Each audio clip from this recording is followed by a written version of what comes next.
Hello. कालचा संध्याकाळचा दिवा लावल्यानंतर आमची घाई चालू होती हे तेल बनवण्याची. बरं का, डिलेवरीनंतर ना माझे केस खूप गळत होते, म्हणून आई म्हणाल्या माझ्या आठवणीतलं जे मी आधी बनवायचे ते आपण तेल बनवूया. त्याचीच ही तयारी. आमचा जो पॅसेज आहे त्यातल्या कुंडीतल्या आईनी कोरपड तोडली होती.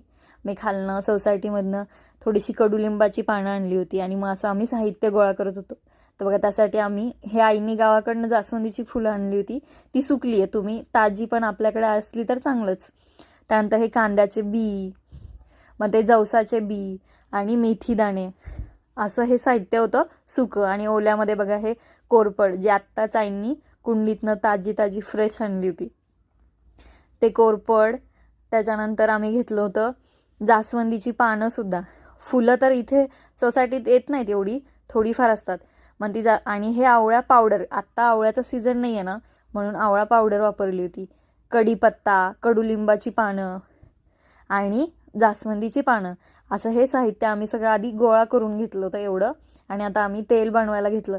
हे आई बनवत होत्या बरं का. त्याच्यासाठी ना पॅरेशूट जी तेलाची बाटली आहे 600 ml ची, म्हणजे अर्धा लिटर, तेवढी पूर्ण आम्ही वापरली होती. म्हणजे ते आधी एका लोखंडाच्या आयनच्या कढईमध्ये ते ते खोबऱ्याचं ते पॅराशूटचं तेल छान उकळून दिलं आईने आधी. आणि त्यामध्ये जे पहिल्या 3 बिया होत्या ना, म्हणजे कांद्याची बी, मेथी बी आणि जवसाची बी, ते टाकलं होतं. बघा, हे सगळे बी आहेत ना anti fungal, antioxidant, vitamin C आणि अमायनो ॲसिड त्यामध्ये खूप आहे, ज्याच्याने कोंडा, अँटी फंगल आहेत, त्यामुळे कोंडा कमी होतो, केसांची मुळं मजबूत होतात आणि जे मध्ये मध्ये अचानक केस पांढरे होतात ना, ते सुद्धा छान काळी राहतात. म्हणून हे तेल, हे जे सगळे गुणधर्म आहेत ह्या सगळ्या इन्ग्रेडियंट्समध्ये असतात बरं का. म्हणजे एलोवेरामध्ये, जास्वंदीमध्ये आणि कडुलिंब तर तुम्हाला माहिती आहे अँटी फंगल असतं. त्याचा लेपसुद्धा केसांना लावतात अगदी, कढीपत्ताचा, कडुलिंबाचा. आणि हे आवळाचं आम्ही शेवटी थंड झाल्यावर पावडर टाकली होती, पण मला वाटतं पावडरपेक्षा ना आवळाच मिळाला तर उत्तम. पण आता सध्या आवळ्याचा सीझन नाही आहे, म्हणून आम्ही त्याची पावडर वापरली होती. आणि मग हे नंतर आई असं फडक्याने छान गाळून घेत होत्या तेल. मग त्यांनी असं ते व्यवस्थित सगळं गाळून आम्ही ते एका बॉटलमध्ये भरून ठेवलं होतं.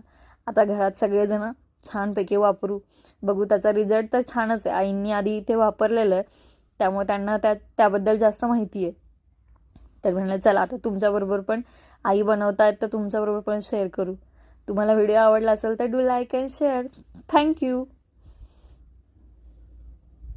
आता बघा हे झालंय. आणि ही आमच्याकडे कोकमचं एक्स्ट्रा, कोकम सरबत जेवणात